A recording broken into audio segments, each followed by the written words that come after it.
ये है क्लास 8 का सिविक्स का chapter parliament and making of laws. Parliament का मतलब संसद। ये कहाँ है? ये दिल्ली में। इसके जो मेंबर है वो एमपी हैं। एमपी की फुल फॉर्म है मेंबर ऑफ पार्लियामेंट। ये कहाँ से आते हैं? जब इलेक्शन होते हैं एमपी के, जब ये चुने जाते हैं। एमपी का क्या काम है? एमपी जो है वो अपना लीडर चुनते हैं और वो लीडर होता है प्राइम मिनिस्टर। ठीक है, तो पीएम पार्लियामेंट से रिलेटेड हो गए। Parliament enable citizens of India to participate in decision making. Parliament की वजह से ही सिटीजन ऑफ इंडिया, हर नागरिक इंडिया का डिसीजन मेकिंग में इन्वॉल्व है। मतलब देश के लिए जो डिसीजन ले रहा है वो कौन ले रहा है? जो पार्लियामेंट में बैठे हैं वो ले रहे हैं, वो डिस्कस कर रहे हैं, वो पॉलिसी बना रहे हैं। तो वो उन्हें ये अधिकार किसने दिया? ये लोगों ने दिया। कैसे दिया? क्योंकि उन्हें वोट दी, वो वोट लेके वो जीते, और जीतने की वजह से ही उन्हें वो पावर मिली कि वो रूल और लॉ बनाएंगे, सब बनाएंगे और कंट्रोल करेंगे गवर्नमेंट को। तो इनडायरेक्टली वो हमारे ही बिहाफ पे काम कर रहे हैं, क्योंकि एक एरिया कितने सारे लोग तो वो डिसीजन नहीं लेंगे ना। उस एरिया को रिप्रेजेंट करने वाला एक मेंबर है। तो ऐसी पूरी कंट्री को रिप्रेजेंट करने वाले मेंबर बैठे हैं पार्लियामेंट में। तो इतनी पूरी पॉपुलेशन, पूरी जनसंख्या तो नहीं जाएगी वहाँ डिस्कशन करने। तो हमारे रिप्रेजेंटेटिव जाते हैं। जैसे एक गांव का मुखिया हो गया, कहीं बाहर बात करनी है तो वो गांव का मुखिया बात करेगा। ऐसे ही एमपी हैं जो हमें रिप्रेजेंट कर रहे हैं। मतलब हम ही इनडायरेक्टली हम ही रेस्पॉन्सिबल हैं जो भी डिसीजन लिए जा रहे हैं पार्लियामेंट में। मतलब वो डिसीजन हमारे लिए ही लिए जा रहे हैं। तो इन सब डिसीजन की ना डिस्कशन होता है पार्लियामेंट में। India become independent on 15 August 1947। India को आज़ादी मिली 15 अगस्त 1947 में। People from various background join the struggle. जो फ्रीडम स्ट्रगल हुई उसमें सभी ने पार्टिसिपेट किया। And they were inspired by the idea of freedom, equality and participation in decision making. उन्होंने ये जो लड़ाई हुई आज़ादी की, वो क्यों हुई? क्योंकि हमें चाहिए थी equality, freedom and participation in decision making. मतलब आज़ादी चाहिए, सब बराबर रहें, ये चाहिए, और डिसीजन हमारी मर्ज़ी से होना चाहिए। ये कब हुआ? जब हमारा देश आज़ाद हो गया, कॉन्स्टिट्यूशन बन गया, पार्लियामेंट में जब हमारे रिप्रेजेंटेटिव गए, तब ये सारी चीज़ें हुई।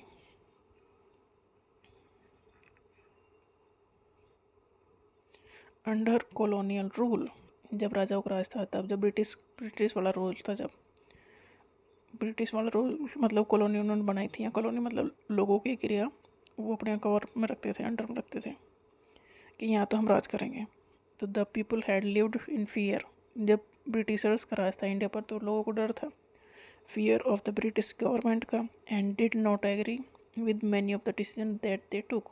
देखो, जब ब्रिटिश थे, वो अगर कोई भी डिसीजन ले रहे हैं तो वो हमारे भले के लिए तो लेंगे नहीं। तो लोग, जब उस टाइम पे जो लोग थे, उन्हें डर तो रहेगा, क्योंकि कोई भी फैसला उनके हिसाब से तो नहीं था, उनके लिए भी नहीं था, उनके खिलाफ ही होते थे अक्सर इनके फैसले, ब्रिटिश के। But they faced grave danger if they try to criticise this decision. अगर जो डिसीजन ब्रिटिश गवर्नमेंट ने लिए हैं, जो मतलब इंडिया में जब थी, तो उनका कोई विरोध भी नहीं कर सकता था, क्योंकि विरोध करेगा उसे मिलेगी सज़ा। The nationalist began to openly criticise the British government and make demands. तो फिर आज़ादी की लड़ाई शुरू हुई। सभी चाहिए था कि ये जो सारे काम हो रहे हैं, हमारा देश हमारे ऊपर ही राज कर रहे हैं, हमारे ऊपर ही अत्याचार कर रहे हैं। तो लोगों को लगा कि भाई हमें अब आज़ादी चाहिए। तो उन्होंने ये डिमांड करना शुरू कर दिया कि हमें आज़ादी चाहिए। क्यों, कैसे? क्योंकि उनकी जो भी पॉलिसीज़ थी, जो भी कुछ वो बनाते थे, उन्हें क्रिटिसाइज़ करना शुरू कर दिया कि हमें ये पसंद नहीं है। 1885 में इम्पोर्टेंट काम ये हुआ कि इंडियन नेशनल कांग्रेस बनी।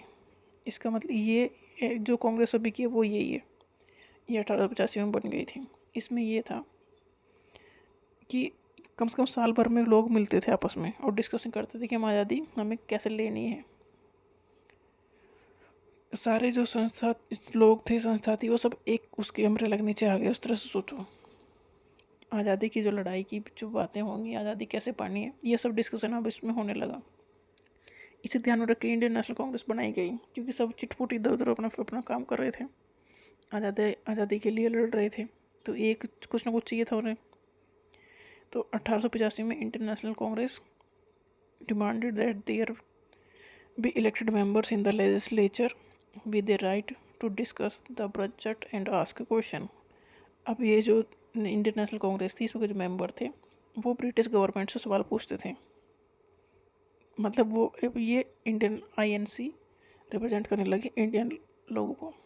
ये इन्होंने कहना शुरू, आईएनसी के जो मेंबर्स थे उन्होंने कहना शुरू किया, उन्होंने डिमांड करना शुरू किया कि इलेक्टेड मेंबर होने चाहिए लेजिस्लेचर में, कि जहाँ जब रूल बनते हैं वहाँ इंडियन भी होने चाहिए और वो इलेक्टेड मेंबर होने चाहिए, मतलब चुनाव होना चाहिए।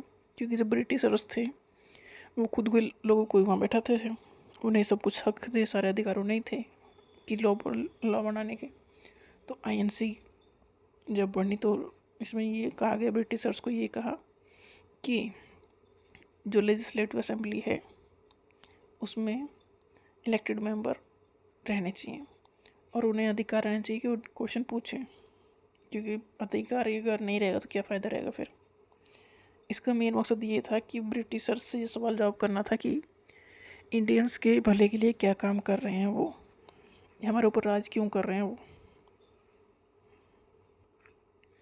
तो गवर्नमेंट ऑफ इंडिया एक्ट 1909, ये जो ब्रिटिशर्स थे ना, ये टाइम पे अपने अपने एक्ट लेके आते थे। एक्ट में क्या था, इसमें जो नए नए प्रोविज़न वो ऐड करते थे कि अभी हम ये करेंगे, अब हम ये रूल लागू करेंगे, ऐसा करेंगे, वैसा करेंगे। ये सब इनके एक्ट में आता था। इसमें तो गवर्नमेंट ऑफ इंडिया एक्ट 1909 में अलाउ किया था फॉर सम इलेक्टेड रिप्रेजेंटेशन। फिर ब्रिटिशर्स ने इनकी बात मान ली कि चलो कुछ मेंबर्स को हम अलाउ करते हैं।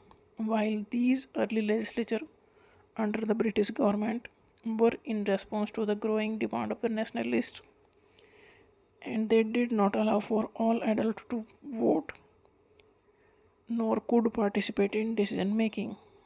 मतलब यहाँ वोट का अधिकार भी नहीं दिया ब्रिटिशर्स ने और डिसीजन मेकिंग में पार्टिसिपेट भी करने का अधिकार नहीं दिया। ओवरऑल कोई फ़ायदा इस चीज़ों का ज़्यादा हुआ नहीं। ब्रिटिशर्स आज़ादी देने के मोड में थे नहीं, तो वो सब चीज़ क्यों देते हैं। कॉन्स्टिट्यूशन ऑफ इंडिया जो हमारा संविधान है, इसमें अधिकार दिया गया है वोटिंग का। Constitution of India laid down principle of the universal adult franchise. इसका मतलब ये है कि जो भी एडल्ट है वो वोट दे सकता है। That all adult citizen of the country have the right to vote. पहले ब्रिटिशर्स के ज़माने में कुछ अमीरों के पास ये अधिकार होते थे, बट जब हम आज़ाद हो गए तो कॉन्स्टिट्यूशन में ये लिखा गया कि हर किसी को अधिकार है वोट देने का।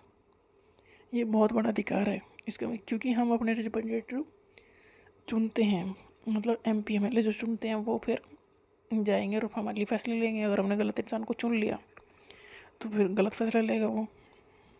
तो ये बहुत बड़ा अधिकार है जो कॉन्स्टिट्यूशन ने हमें दिया है, right to vote. Universal adult franchise का मतलब ये है कोई भी एडल्ट इंसान, इसका मतलब ये है कि ये को अमीर हो या गरीब हो, मेल हो या फीमेल हो, उसे वोट डालने का अधिकार है। People and their representative, it is the decision of the people that create democratic government. देखो जब वोट डालते हैं ना तो वो हम रिप्रेजेंट करते हैं, वही बात है इसमें। ये लोगों का डिसीजन है कि डेमोक्रेटिक गवर्नमेंट को क्रिएट करना and deciding about it's functioning. Democratic government का मतलब ये है कि गवर्नमेंट जो लोगों के द्वारा चुनी गई है और लोगों ने ही बनाई है, मतलब हम ही हैं गवर्नमेंट, कोई राजा का राज नहीं है। इसका मतलब ये है आम जो लोग हैं वो इलेक्टेड होते हैं, फिर वो गवर्नमेंट बनाते हैं, फिर वो देश को चलाते हैं और उन्हें चुनने वाले हम ही हैं। तो ये to the people for the people है। इन डेमोक्रेसी इंडिविजुअल और the citizen is the most important person. Democracy में किसी भी इंसान, कोई भी सिटीजन या इंडिविजुअल है वो सबसे ज़्यादा इम्पोर्टेंट है। That in principle the government as well as the other public institution need to have the trust of these citizens. ये सारे काम किसके लिए हो रहे हैं, लोगों के लिए हो रहे हैं, तो लोगों को उनके काम अपनी बेहतरी के लिए लगने भी चाहिए, मतलब लोगों का भला होना चाहिए। ये सब कुछ उसी के लिए है, किसी राजा का राज तो यहाँ है नहीं। तो सारी जो गवर्नमेंट बनती है, चुनाव होते हैं, फिर गवर्नमेंट बनती है, क्यों बनती है, क्योंकि जो भी पॉलिसी बनाए वो इस चीज़ को ध्यान में रखें कि लोगों का फ़ायदा हो या भला हो। नहीं तो फिर क्या, अगर ऐसा नहीं करेंगे वो तो फिर क्या फ़ायदा उन्हें बढ़ाने का। पीपल इलेक्ट देयर रिप्रेजेंटेटिव, लोग अपना रिप्रेजेंटेटिव चुनते हैं। टू द पार्लियामेंट, और फिर पार्लियामेंट में उसे भेजते हैं, मतलब हो जाएगा फिर वो जीत के। Then one group from among these elected representative form the government, जो कई पार्टी जो हैं, कई पार्टी के कुछ कैंडिडेट उस पार्टी के जीतते हैं, कुछ कैंडिडेट दूसरी पार्टी के जीतते हैं, तो जो भी जीतता है वो पार्लियामेंट में जाएगा। अब जिसके सबसे ज़्यादा कैंडिडेट जीतते हैं वो गवर्नमेंट बना लेगा, क्योंकि वो मेजोरिटी में है। गवर्नमेंट बनाने के लिए मेजोरिटी में होना चाहिए, मेजोरिटी का मतलब जिसके सबसे ज़्यादा मेंबर जीते हों वही गवर्नमेंट बनाएगा। गवर्नमेंट बनाना मतलब सरकार को बनाना, मतलब प्रधानमंत्री बनाना। The parliament which is made up of all the representative together, parliament में क्या है, पार्लियामेंट में हमारे रिप्रेजेंटेटिव मतलब जो हमें रिप्रेजेंट कर रहे हैं ये कंट्रोल करते हैं एंड गाइड करते हैं गवर्नमेंट को। गवर्नमेंट बन गई उसके बाद ऐसा नहीं कि अब जो मेजोरिटी में उन्होंने तो गवर्नमेंट बना ली और जो मेजोरिटी में नहीं पार्टी है या कैंडिडेट वो भी तो है ना। अब मतलब सबके बीच डिस्कशन होना है पार्लियामेंट में, मतलब जो भी चुनाव जीत के गया है वो पार्लियामेंट में जाएगा और पार्लियामेंट में सब चीज़ों का डिस्कशन होना है, चाहे वो किसी भी पार्टी का कैंडिडेट हो।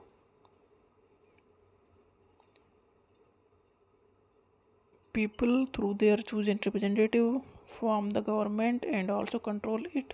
डेमोक्रेटिक गवर्नमेंट का मतलब यही है कि जो जीत के गया है, जिसे चूज हमने किया है वो गवर्नमेंट बनाएंगे और फिर से कंट्रोल करेंगे। सारे काम लोगों के लिए के भले के ध्यान में रख के ही किए जाएंगे।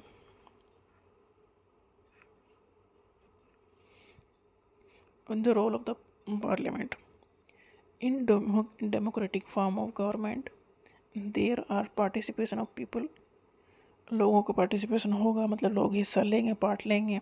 इन डिसीजन मेकिंग में लोग हिस्सा ले रहे हैं, कैसे, इनडायरेक्टली, क्योंकि जिसे हमने भेजा है वो तो डायरेक्ट प्रेजेंट है ना, तो इनडायरेक्टली हम भी प्रेजेंट हैं।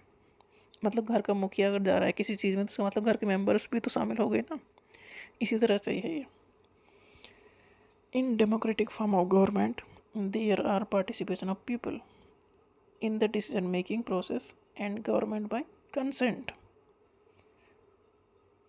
The parliament in our system has immense power. Parliament के पास हमारे बहुत पावर है। Because क्यों ऐसा, क्योंकि it is the representative of the people. क्योंकि पूरे देश के जो चुने हुए लोग हैं वो यहाँ पर हैं, मतलब पूरे देश को रिप्रेजेंट करने वाले लोग यहाँ हैं, तो पार्लियामेंट के पास बहुत पावर है। क्योंकि हमारे देश में लोगों की पावर है, लोगों के ऊपर राज नहीं चला सकते। Election to the parliament are held in similar manner as they are state legislature. देखो, एक तो पार्लियामेंट हो गई सेंटर में जहाँ पर जाते हैं एमपी, और दूसरे ये तो हो गया प्रधानमंत्री बनाने के लिए और मुख्यमंत्री बनाने के लिए होते हैं एमएलए के चुनाव, हर स्टेट में अलग अलग। तो स्टेट में जो चुनाव होते हैं एमएलए के, तो वहाँ भी कुछ ना कुछ होगा उनके बैठने का, तो वो है legislative assembly.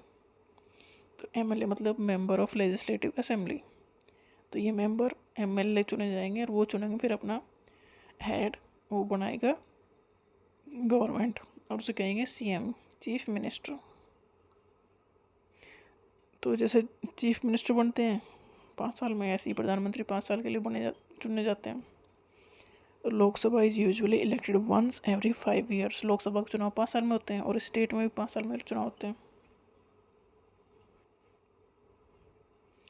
The country is divided into numerous constituencies. जो एमपी या एमएलए चुने जाते हैं वो एक एरिया से चुने जाते हैं, मतलब एक एरिया में हर पार्टी अपना कैंडिडेट चुनाव के लिए खड़ा करेगी, तो वो एक एरिया जो है वो एक कंस्टिट्यूंसी है, वहाँ से जीत के एक ही जाएगा। चुनाव में खड़े कई सारे पार्टी के लोग होंगे बट जीतेगा कोई एक ही, तो वो जिस एरिया से जीता है वो उसकी कंस्टिट्यूंसी है। तो हमारे कंट्री में बहुत सारे कंस्टिट्यूंसीज हैं। The candidate who contest election, जो कैंडिडेट इलेक्शन लड़ता है, usually belong to different political parties. देखो, हर पार्टी अपनी कैंडिडेट खड़ा करती चुनाव में, एक एरिया में एक कंस्टिट्यूंसी में सब पार्टी अपना अपना कैंडिडेट खड़ा करती है। तो एक पार्टी से यहाँ जीत गया, दूसरी कंस्टिट्यूंसी में दूसरी पार्टी का मेंबर जीत गया, ये तो मुमकिन है। ऐसा तो नहीं है कि एक ही पार्टी के सारे मेंबर जीत जाएंगे हर जगह।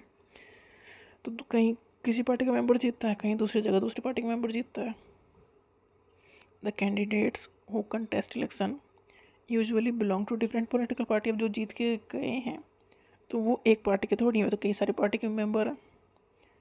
Once elected these candidate become member of parliament.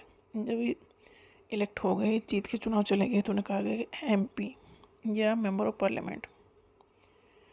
दीज MP together make up the parliament. ये पार्लियामेंट मतलब इन्हीं से बनी है।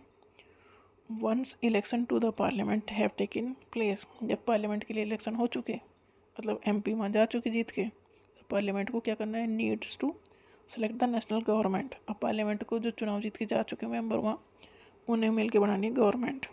And control, guide and inform the government. जो MP हैं वो गवर्नमेंट बनाएंगे, गवर्नमेंट को कंट्रोल भी करेंगे, गाइड भी करेंगे एंड इन्फॉर्म भी करेंगे, क्योंकि वो अपने अपने एरिया को रिप्रेजेंट करने के लिए हैं वहाँ, उनके अपने एरिया के लोगों के भले की बात करने के लिए हैं वहाँ, क्योंकि लोगों ने उन्हें वोट दे के भेजा है, तो वो रिप्रेजेंटेटिव हैं वहाँ उस एरिया के।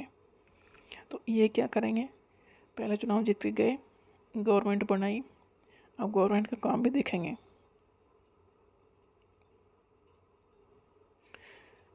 Important function of the parliament is to select the national government. पहला काम तो नेशनल गवर्नमेंट बनाना ही है जो भी जीत के गए हैं। पार्लियामेंट में कौन कौन होता है, प्रेसिडेंट भी पार्लियामेंट का पार्ट है, ठीक है, ये याद रखना है। ये पूछा जाता है पार्लियामेंट में कौन कौन होते हैं, तो प्रेसिडेंट, राज्यसभा एंड लोकसभा, ये तीनों ही पार्लियामेंट में काउंट होते हैं।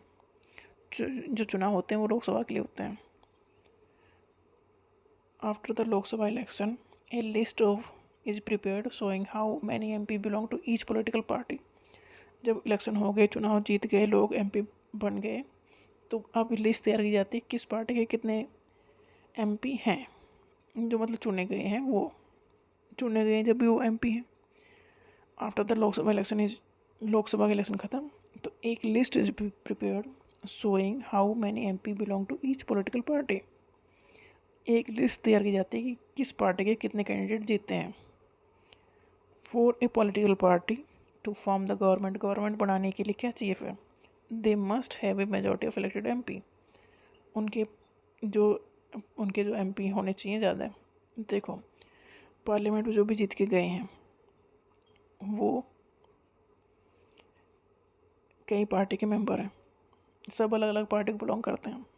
अब वहाँ लिस्ट तैयार की जाएगी किस पार्टी के कितने MP हैं, क्योंकि जो इस पार्टी के ज़्यादा MP होंगे वही गवर्नमेंट बना सकता है। देयर 543 इलेक्टेड मेंबर होते हैं। लोकसभा में जो जीत के गए हैं वो है 543 मेंबर्स। अब ये अलग अलग पार्टी के हैं, क्योंकि कुछ मेंबर एक पार्टी के जीते हैं, कुछ मेंबर दूसरी पार्टी के जीते हैं, कुछ मेंबर तीसरी पार्टी के जीते हैं। तो लिस्ट तैयार हो गई किस पार्टी के कितने मेंबर जीते हैं। तो टोटल मेंबर लोकसभा में है 543 जो इलेक्टेड होते हैं, और 2 मेंबर को प्रेसिडेंट नॉमिनेट करते हैं, जो कि एंग्लो इंडियन नॉमिनेटेड होते हैं। ये बात की बात। चलो दो मेंबर जो हैं वो ऐसे हैं जो ब्रिटिशर्स या यहाँ रह गए, तो अब उन्हें रिप्रेजेंट करने वाला कोई नहीं है, तो उन्हें नॉमिनेट कर देता है प्रेसिडेंट की, चलो तुम भी देखो क्या हो रहा है, और तुम्हारे भले की कोई बात नहीं हो रही तो फिर उस बात को तुम उठाओ, यहाँ फिर बताओ ना सबको, मतलब इसलिए वो 2 मेंबर रखे जाते हैं। तो चुनाव होते हैं 543 लोगों के लिए, मतलब 543 सीट्स। टू हैव मेजोरिटी होने के लिए क्या चाहिए, 50% तो चाहिए। 50% से ज़्यादा हो गई जिस पार्टी के पास उसकी मेजोरिटी है, फिर वही गवर्नमेंट बनाएगा, मतलब उसी का प्रधानमंत्री होगा फिर। To have a majority a party should have at least half the number, कम से कम 543 में से 272 कम से कम होने चाहिए। The opposition in the parliament, जो पार्टी हार गई वो हो गई अपोजिशन, उसे कहेंगे अपोजिशन। अब वो देखेगी कि ये जो गवर्नमेंट बनाई है ये ठीक ठीक काम करेगी कि नहीं। Opposition in parliament is found by the all the political parties that are not part of the majority party. देखो एक पार्टी जीती, उसने गवर्नमेंट बना ली, और जो दूसरी पार्टी जो हैं उनके भी मेंबर वहाँ हैं, पर वो 272 लोग मिल के हुए नहीं एक पार्टी के, तो वो हैं फिर अपोजिशन पार्टी। मतलब अब वो भी वहीं रहेंगे, वो भी अगर सरकार जो नीति बना रही है उस नीति पे वो भी बात करेंगे, डिस्कस करेंगे, कमियाँ बताएंगे उनकी, इसके लिए अपोजिशन होता है। The largest amongst these parties is called the opposition party. तो कई सारी पार्टी है ना, एक पार्टी मेजोरिटी में है, वो जीत गई, उसने गवर्नमेंट बना ली। अब कई सारी पार्टी हैं जिसके मेंबर कम है, तो उन जो कई सारी जो हारी हुई पार्टी हैं उसमें से सबसे ज़्यादा किसके मेंबर जीते हैं उससे बनाए देंगे opposition party. The prime minister of India is the leader of the ruling party. जो जिसकी मेजोरिटी है, जिसके सबसे ज़्यादा मेंबर जीतते हैं, उसका जो हेड है, जिसे वो लीडर चुनते हैं, वो प्राइम मिनिस्टर बनता है, प्रधानमंत्री बनता है। तो मतलब जो चुनाव होते हैं एमपी के, वो बेसिकली चुनाव होते हैं प्रधानमंत्री बनाने के लिए, और एमएलए चुनाव होते हैं मुख्यमंत्री को चुनने के लिए। From the MP who belong to her party, prime minister select ministers. Prime उसने जिस पार्टी की मेजोरिटी उसने बना लिया, प्रधानमंत्री चुन लिया। अब प्रधानमंत्री जो है अपनी पार्टी से जो जीते हुए हैं और उसमें से चुनता है मंत्री, क्योंकि मिनिस्टर भी तो चाहिए उसे, to work with her to implement decision. अब प्रधानमंत्री अकेले थोड़ी काम करेंगे, इतने सारे मिनिस्ट्रीज हैं, तो मिनिस्टर भी चाहिए हर मिनिस्ट्री के लिए। तो फिर वो अपनी पार्टी के जीते हुए मेंबर में से बनाता है minister. These ministers then take charge of different areas of government. जैसे कोई हेल्थ मिनिस्टर है, कोई एजुकेशन मिनिस्टर, कोई फाइनेंस मिनिस्टर है, ये अपने अपने मिनिस्टर का चार्ज लेते हैं। फिर ये if a single political party can't get the majority, अब ये हो सकता है कि कोई भी एक पार्टी मेजोरिटी में ना जीते, मतलब 272 सीट किसी की जीती ना, कोई जीते ही ना, तो क्या होगा, that is required to form the government. Then different political parties join together. तो कई सारी पार्टीज मिल जाती हैं एक साथ और 272 मेंबर बन जाते हैं, तो फिर वो गवर्नमेंट बना लेंगे। मतलब जब कई सारी पार्टी मिलकर गवर्नमेंट बनाए तो इसे कहेंगे कोएलिशन गवर्नमेंट। अंदर राज्यसभा, देखो लोकसभा के तो चुनाव हो गए, राज्यसभा के चुनाव नहीं होते, ये इनडायरेक्टली चुने जाते हैं हर स्टेट से। तो Rajya Sabha function primarily as the representative of the state, इसका नाम ही है, ये हर स्टेट को रिप्रेजेंट करती है राज्यसभा। जैसे वो घर में मुखिया होते हैं ना, तो उस तरह से है ये। तो लोकसभा काम करती है और ये उसका मुखिया टाइप के हैं, तो इन्हें बैठाया जाता है। तो ये हर स्टेट्स को रिप्रेजेंट करते हैं। ये राज्यसभा के जो मेंबर हैं ये भी एमपी हैं। The Rajya Sabha can also initiate legislation, and इसकी भी इम्पोर्टेंस है, राज्यसभा की इम्पोर्टेंस है, बट उतनी नहीं जितनी कि लोकसभा की है। राज्यसभा के जैसे ये है कि घर का जो मुखिया है, जो रिटायर होकर घर आ गया है, वो उस तरह से है ये राज्यसभा। अब जो वर्किंग है वो है, उसकी बात ज़्यादा चलती है, बट मुखिया से कभी ना कभी डिस्कशन होता है ना किस चीज़ों में, वही रोल निभाती है राज्यसभा। तो Rajya Sabha can also initiate legislation को बनाने में ये का इनिशिएट कर सकती है। And a bill is required to pass through the Rajya Sabha in order to become a law. ये लोकसभा होगा। तो राज्यसभा अगर किसी चीज़ को इनिशिएट करती है तो लोकसभा उसे पास करेगी, तभी वो बनेगा, नहीं तो नहीं बनेगा। देखो जो घर का मुखिया अब रिटायर होकर घर आ गया है, तो वो कोई भी बात कह सकता है, इनिशिएटली शुरू कर सकता है। पर जब तक जो वर्किंग मैन है, मेन आदमी जो घर का नहीं आया, जो कमा रहा है, अगर उसने उसे अप्रूव नहीं किया तो वो काम नहीं होगा। फिर मतलब वो भी मान जाए तभी वो काम होगा। ऐसा ही हाल राज्यसभा का। तो राज्यसभा को हर चीज़ में पूछा नहीं जाता, बट उसकी बातों की वैल्यू होती है, बट प्रायोरिटी दी जाती है लोकसभा को। The member of Rajya Sabha are elected by the elected member of the legislative assembly of the states. ये जो मेंबर आते हैं इन्हें चुनते हैं एमएलए। हर स्टेट के जो एमएलए हैं वहाँ से चुन के आते हैं ये राज्यसभा में। ठीक है, हर स्टेट की जो लेजिस्लेटिव असेंबली है उसमें एमएलए हैं, वहाँ हर स्टेट को अपनी अपनी सीट जाते हैं कि तुम 3 मेंबर भेजो, तुम 4 मेंबर भेजो। इस तरह से हर एक स्टेट की जैसे भी उनकी पॉपुलेशन है उसी हिसाब से उन्हें सीट दी जाती है, फिर उन्हें वो राज्यसभा में भेजते हैं। तो राज्यसभा की सीट है 250। इसमें 233 इलेक्टेड मेंबर्स हैं। इलेक्टेड मेंबर्स मतलब जो हर स्टेट से आए हैं 233, और 12 मेंबर प्रेसिडेंट चुनते हैं। उस बेस पे कुछ लोग ऐसे होते हैं ना कि स्पेशल काम करके वहाँ पहुँचते हैं, जैसे कि हेमा मालिनी है, ये राज्यसभा के सांसद हैं। सचिन तेंदुलकर है, तो ये मतलब किसी ने अपने एरिया में कुछ स्पेसिफिक काम किए हों, उसके बेस पे वो मेंबर बढ़ा दिए जाते हैं। वो मेंबर होंगे 12 मैक्सिमम, ठीक है। तो 12 मेंबर ही हो सकते हैं वो। राज्यसभा में 233 मेंबर होते हैं इलेक्टेड, और इलेक्टेड आते हैं ये कहाँ से, हर स्टेट से आते हैं। हर स्टेट में कहाँ से आएंगे, जो उसकी लेजिस्लेटिव असेंबली है वहाँ से आते हैं। हर स्टेट को सीट दे रखी है उनके एरिया के हिसाब से, कितनी पॉपुलेशन, कितना है बड़ा एरिया, उसके बेस पे उन्हें सीट डिवाइड की गई हैं, तो वहाँ से उतने मेंबर आ जाएंगे। इस तरह से 250 मेंबर इसमें राज्यसभा में होते हैं। तो 233 मेंबर तो इलेक्टेड हैं और 12 मेंबर हैं नॉमिनेटेड। नॉमिनेट कौन करता है, प्रेसिडेंट। जिस नॉमिनेट उन्हें किया जाता है जो अपने अपने फील्ड में कुछ अलग काम करके आए हों, तो प्रेसिडेंट उन्हें चुन लेते हैं फिर। नेक्स्ट फंक्शन है पार्लियामेंट का, to control, guide and inform the government. The parliament while in session. देखो राज्यसभा का वो 6 साल का टर्म है, उसमें इसके चुनाव ऐसे नहीं होते जैसे ये वोट डाल के होते हैं, ठीक है। तो 6 साल का टर्म है, तो 2 साल में 1/3 मेंबर उसमें रिटायर होते रहते हैं। चलो नेक्स्ट काम देखते हैं इसका। Parliament while in session begin with the question hour. Parliament की शुरुआत होती है क्वेश्चन आवर से। By this parliament control executive. Question hour का मतलब ये क्वेश्चन पूछे जाएंगे, जिसे क्वेश्चन पूछना है वो इसमें पहले ही घंटे में पूछो। The question our is an important mechanism है ये, क्योंकि सारे इसमें एमपी सवाल पूछते हैं कि तुमने ये क्या क्या काम किए हैं, तो सारे क्वेश्चन पहले घंटे में पूछ लिए जाते हैं। The question our is an important mechanism through which MP can illicit information about the working of the government. Government कैसे काम कर रही है, क्या काम कर रही है, इसके लिए सवाल जवाब होते हैं। फिर अपोजिशन पार्टी प्ले एक critical role in healthy functioning of democracy. Question कौन पूछेगा, जो दूसरी पार्टी का है वो पूछेगा, क्योंकि अपनी पार्टी वाले लोग तो क्वेश्चन नहीं पूछेंगे तुमने क्या काम किया क्या नहीं किया है, दूसरी पार्टी के ही पूछेंगे। तो इसमें जो अपोजिशन पार्टी है, मतलब जो गवर्नमेंट नहीं बना पाई क्योंकि उसके इतने मेंबर नहीं जीते, पर कुछ एमएलए तो है ना, वो सवाल पूछेगी इसमें, और उसका बड़ा इंपॉर्टेंट रोल है, क्योंकि तुम अपनी मर्जी से थोड़ी चलाते रहेगा सब चीज़ें। तो पहले घंटे में होते सवाल जवाब। In all matters dealing with the finance. पैसा कहाँ कितना खर्च हो रहा है।